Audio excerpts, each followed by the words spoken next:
un Rapibus qui a une semaine. Le Transitway chez vous à Ottawa a 30 ans. Et ce qui est vraiment intéressant, Émilie, c'est que les débuts du Transitway aussi ont été difficiles. Voilà, on retourne un peu dans le temps. Le Transitway, ce corridor réservé aux autobus, a été inauguré en 1983. À ce moment-là, c'était un tronçon de 4 km. On en a aujourd'hui 34. On est retourné dans nos archives pour vous présenter un extrait d'un reportage qu'on a fait au tout début de la mise en service. Et on disait que l'expérience des premiers jours n'était pas bonne, que c'était encore plus lent que le système précédent. Je vous laisse entendre un extrait. So what kind of delays do you have to go like stand now, every day? 12 minutes, you know.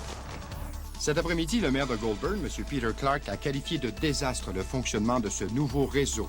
Donc, on disait qu'il y avait beaucoup d'usagers qui étaient malheureux, qu'il y avait des retards de 10 minutes à 1 heure. Ça se ressemble un petit peu à la situation qu'on voit actuellement du côté du Rapibus, et c'était il y a 30 ans. Il y a plusieurs années, les politiciens d'Ottawa se sont donné comme objectif de se doter du réseau de transport en commun le plus efficace au pays. Et c'est dans cet esprit qu'est née l'idée du réseau de transport rapide sur des voies réservées exclusivement aux autobus. Mais ces jours-ci, les usagers préféreraient ne pas entendre parler du système rapide parce qu'à l'expérience, il est encore plus lent que les circuits qui existaient auparavant.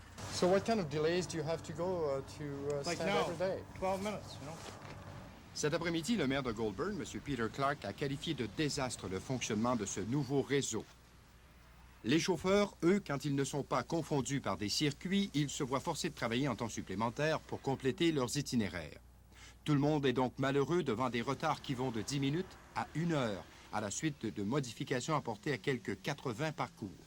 Du côté syndical, on met actuellement au point une stratégie afin de forcer OC Transpo à apporter des correctifs d'ici une semaine. Et si rien n'est fait d'ici là, on mettra à exécution des moyens de pression déjà adoptés. Ici, André Gagnon, CBOFT à Ottawa.